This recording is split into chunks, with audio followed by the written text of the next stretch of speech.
In today's video, we're going to go over my menopause journey for those that are interested leading up to my hysterectomy last year.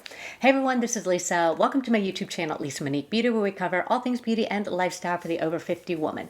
So I wanted to do this video. 3 years ago, I did a kind of, when I thought I was in perimenopause and found out I had fibroids, and I did a video on that, but I never really followed up. And it's been almost 3 years. So I thought a lot of things have changed. So I thought I would do a follow-up video. Also because when I was looking for personal experience videos before my hysterectomy, I didn't really find any. There were a lot of medical, recovery videos and what to expect videos, but there weren't that many personal stories. So I thought I would throw mine out there. So before we get started, I do want to give my disclaimer that please do not take anything in this video as medical advice. This is just my journey. Everyone's journey is their own. I am not a doctor. I am not a medical professional in any way, shape, or form. I am just telling you my experience through menopause and through my hysterectomy and through the recovery period. So please consult with your doctor, because we could have the exact same symptoms and you might think we're exactly the same, but I guarantee we're not. So check with your doctor with any of your questions and concerns. Okay, so I am 56, and when I was 53, I started getting premenopausal symptoms. I was having hot flashes, night sweats, and the worst was the insomnia. I was waking up for 2 to 3 hours every night and couldn't get back to sleep. I'd fall back asleep around 4 in the morning. And so, my sleep schedule is getting all disrupted, and I really thought I need to go to the doctor and check it out. At the time, I assumed it was perimenopause because I had not missed a period. Now, I take that back. If I missed one month, the next month I would have 2. So I was still having 12 a year, but they were getting, either spaced apart or, I'd have them 2 weeks apart. And they were definitely way heavier than in the past. Way heavier than I've ever had them in my life. Very chunky, which is gross, but that's kind of the way my periods were. So I made an appointment with at the women's clinic. So when I went in and I met with the doctor and talked about my symptoms, and I had already done some research on menopause on YouTube. Okay, so, and I know you're thinking, oh great, more info from YouTube, but this is a channel called, well, it was called Menopause Barbie. She renamed it. It's Menopause Taylor now, but she is a gynecologist from Houston. She has hundreds of videos on menopause. I mean, she explains everything, things like how diet can affect it, natural hormone treatments, synthetic treatments, no treatments. I mean, you can just go through and spend hours and hours and hours watching videos. And I tried to do it sequentially. I did, I think, the first 8 or 10 sequentially. Then I kind of jumped ahead to the fibroids, or jumped ahead to the sections that I was interested in. But her whole channel, or the reason for doing such a thorough channel, is she just wanted women to have all of the information to make informed decisions, because a lot of times, our doctor will recommend something and we'll just go with the flow because we don't know any better, or we've heard, from someone saying, oh, don't do this or don't do that. And you're like, okay, well, that's bad. So, I don't want to do that, when that could be the right choice for you or the best choice for you. So she definitely breaks everything down. If you have time, if you're going through menopause, I highly encourage you to review her channel or go to her channel and check out her videos, and I'll put the link down below. So when I went into the doctor, I already had in mind that I wanted to start HRT. Biggest reason was because I had osteopenia. I'd been diagnosed in my early 40s. When I broke my ankle, they started doing bone density scans, and so I know that having estrogen can help prevent osteopenia, osteoporosis from progressing. I also have no history of breast cancer. I do have a family history of Alzheimer's. So there were several things that I felt the hormone therapy could be beneficial to me, and I wanted to talk to my doctor about it. So I went in, talked to her, we talked about my medical history, and she put me on Bijuva, which was a estrogen and progesterone pill, just a one and done pill. You take one a day, and I loved it. Within 3 days, my hot flashes were gone. She also did some blood work, tested my hormones, and she called me back and a few days later and wanted a follow-up appointment because she said that I was in menopause, postmenopause, based on my FSH levels, which I have to look this up. I did look it up. To the FSH, follicle stimulating hormone. Your FSH levels, which are normally very low during your younger years, menstruating years, fertile years, they're very low, and it can go, and we're talking like below 20, and then it can go above 30, means you're in menopause if you're consistently above 30. And the range can fluctuate based on your hormones. Well, my FSH levels were either 75 or 85. So they were like not just above the level, they were so high. She's like, yeah, you're postmenopausal. And I'm like, but we'll test it again. So she tested it again, and I think I was like 35 the second time. So still really high, but I was still bleeding. So then that became the issue. Why am I having regular periods? Because isn't menopause 12 months without a period? When my FSH levels are so high, it's basically saying that my body isn't producing the estrogen. So first thing she did was tell me I had to stop taking my Bijuva. I was so devastated because it worked so well, and I think she gave me some synthetic hormones to try.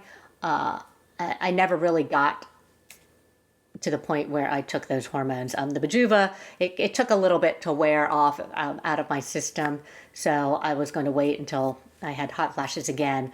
But what she wanted to do was she did an ultrasound and did a cancer scan. So ultrasound came back that I had a lot of fibroids, and some of them were fairly big. Well, bigger than a golf ball, smaller than a tennis ball. So I had some very big fibroids. And so we had to, again, make sure that they weren't cancerous. And because estrogen can cause fibroids to grow, we needed to stop all of the hormones until we kind of figured out a game plan. So the cancer screening came back negative, and so we decided we were going to put me back on estrogen, but I needed to come in every 3 months and have an ultrasound to make sure my fibroids weren't growing. So they put me back on the Bijuva, and life was good. I went in at 3 months, went out in at 6 months. My fibroids were stable. And everything was good, but when I went back on the Bijuva, it was the beginning of a new year, and my insurance had changed. I think I was paying $60 a month for my Bijuva with just my secondary kicking in. I think it's like $240 alone. So it was a very expensive medication. What I didn't know was when she first prescribed it for me, she also gave me a coupon to get it for $35 a month. But at the time, I had a primary and a secondary that were both covering it, and so I didn't have any copay, so I kind of forgot about that. So we go a full year, go back in the fall for my appointment, and she asked how everything was going. She was checking my fibroids. They were still stabilized. And I said, oh my gosh, everything's great. You know, the Bijuva's expensive because my primary stopped paying for it. And she was like, well, don't you have the coupon? And I was like, no. So I've been paying a whole year $60 when I could have been paying almost half that. But that was okay because it worked great. And then she told me, she goes, well, we could try something else. We could put you on birth control to see if that works for you. And I said, sure. And she goes, what we'll do is we'll do the birth control. You take it for 3 weeks, and then you do your placebo week. And eventually we will get rid of the placebo week and see if we can get rid of my periods, because I was still having regular, heavy periods. And it was the same thing that occasionally I would skip a month, but then I would have one, or I'd have two the next month. So that was a full year of that. So then this is now 2021, and I go on the birth control, and we go to the point where I'm taking it every 3 weeks, starting a new pack every 3 weeks, so I'm not having the placebo week. And for the first month, it worked great. It didn't have a period for 2 months, and then I started bleeding again. And then I started bleeding every single day. It it wasn't heavy. I never had the really heavy periods again, but it never stopped. So I go back in, and we check. The fibroids had grown just a teeny bit since the 4 or 5 months prior, since our last ultrasound. So we decided, to talk about options. And of course, the biggest option was a hysterectomy. And I'm like, take it out.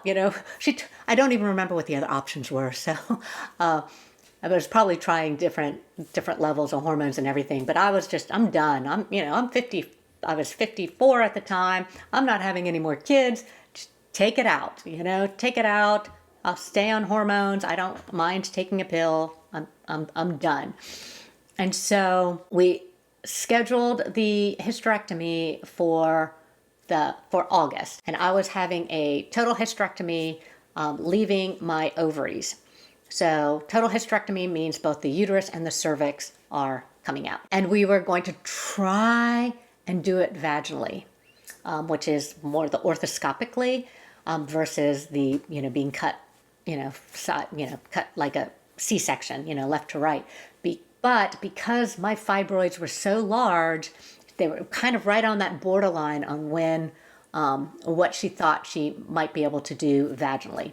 So I was a little nervous about that, and so I went in with the understanding that if it was too big, if they were, they saw something else when they got in there, that they, might have to cut me open, which would, of course, then have a much, much longer recovery period. So we went in, and it was very successful surgery vaginally. I ended up with 4 little incisions. They're, about an inch wide. I'll stand up. I have, one here, and then one down here, and then one right in the belly button. I woke up and everything was great. I felt great. She told me that my uterus was the size of a baby's head. Typically, a uterus is the size of a pear, so it definitely was big because of all the fibroids, and she had to cut it in quarters in order to remove it vaginally. And so I think I had a nick on my vaginal wall that she had to stitch up while she was doing the slicing and dicing. And so, but other than that, everything was very successful. And, I was sent home with some post-surgical instructions and told to come back in a week. So I go home and, lay down. My husband took the whole weekend off work, and I'm in bed, and it really wasn't that bad for me. And I have a high pain tolerance. I will say that. I know I have been told multiple times when I broke my ankle, when I had my back surgery, when I had a huge herniated disc pushing on my spine, the doctors were like, and the neurologist, everyone who saw my MRI was like, I'm surprised you're walking. You must have a high tolerance for pain. And then when I broke my ankle, same thing. They offered me morphine. I was like, no, Motrin is fine. They told me I had a high tolerance for pain. Okay. I just think Motrin works really well for me. So, of course, you can't have Motrin anymore after surgery. Back in the day, that's what they gave you post-surgery, but now you can't have it.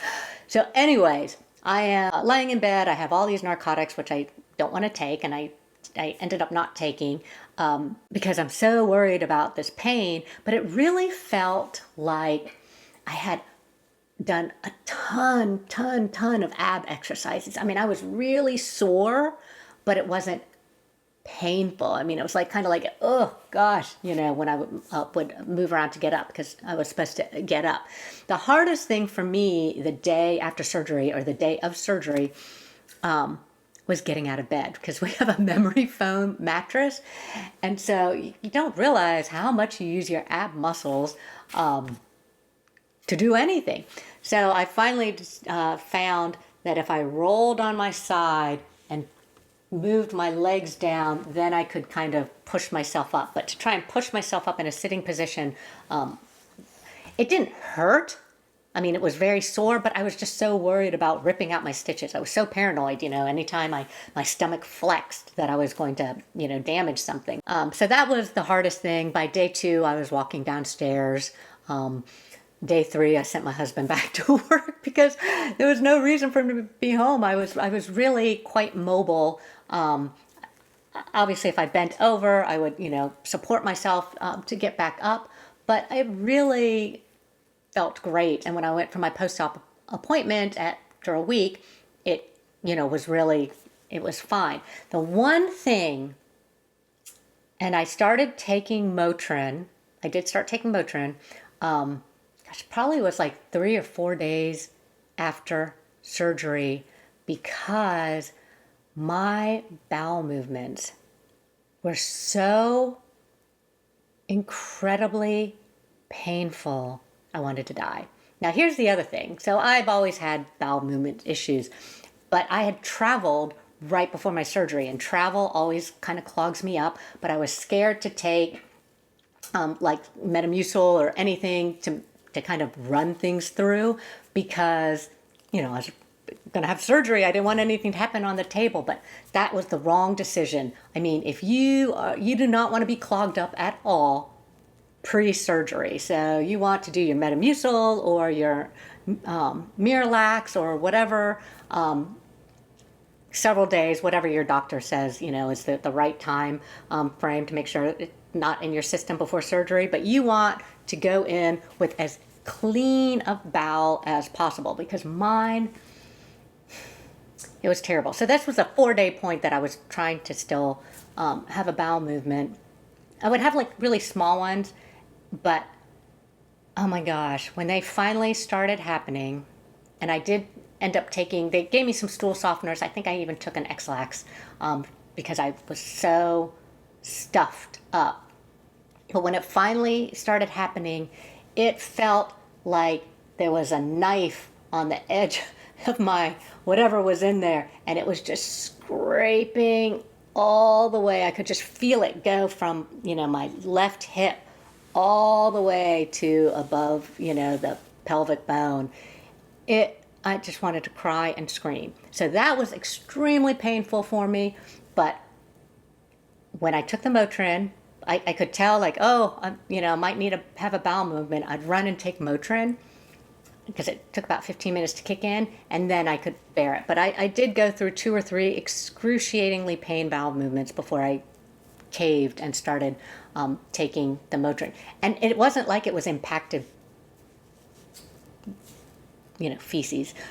It wasn't impacted at all. It just, I don't know if that's where they did the little stitches or whatever, but it moving across was terrible. So that was the only pain I had. But once I started taking Motrin before I'd have a bowel movement, then I was fine. So other than that, my recovery was really good. I felt extremely mobile afterwards. Like I said, I was walking within 2 days.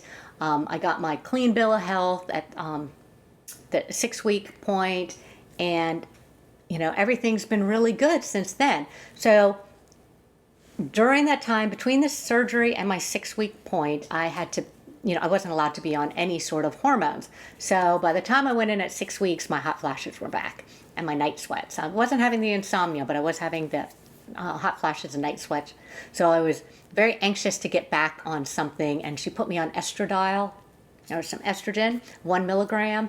And at 3 months, I said, I'm not having the night sweats as much, but I'm still getting warm flashes.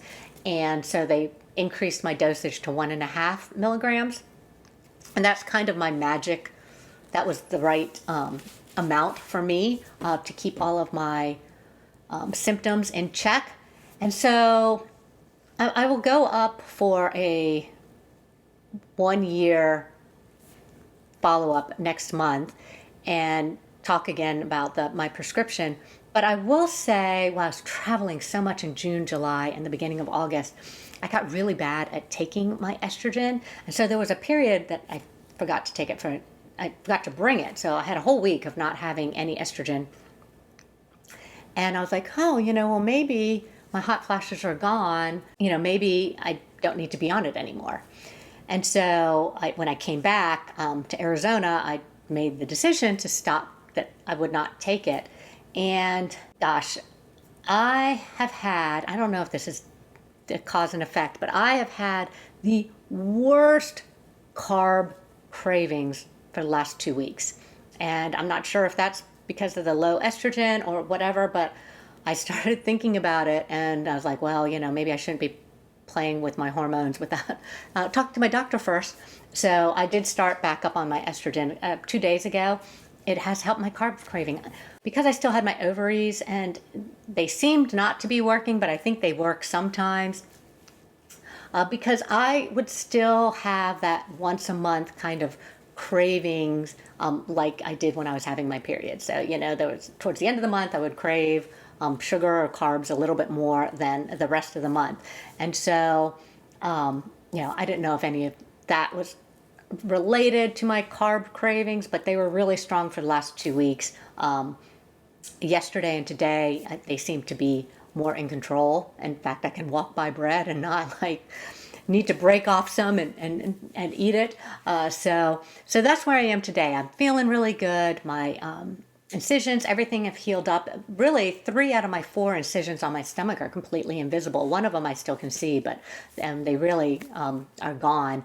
And the recovery was really, really quick. I was walking just a couple of days afterwards. I didn't do my full 4 miles, but I walked, I don't know, I think I walked a mile 3 days after my surgery, and then I walked 2 miles the next day, and within a week I was walking my 4 miles again. So it definitely was not something that knocked me out, put me in bed, prevented me from doing things. I wasn't lifting anything heavy or anything like that, but I pretty much could resume my normal activities just a few days after the surgery, being very, very careful. And that's it. That's my story. That's where I am right now. Let me know if you have any questions, comments, share your own experience down in the comments below. Thank you so much for watching, and we will see you next time.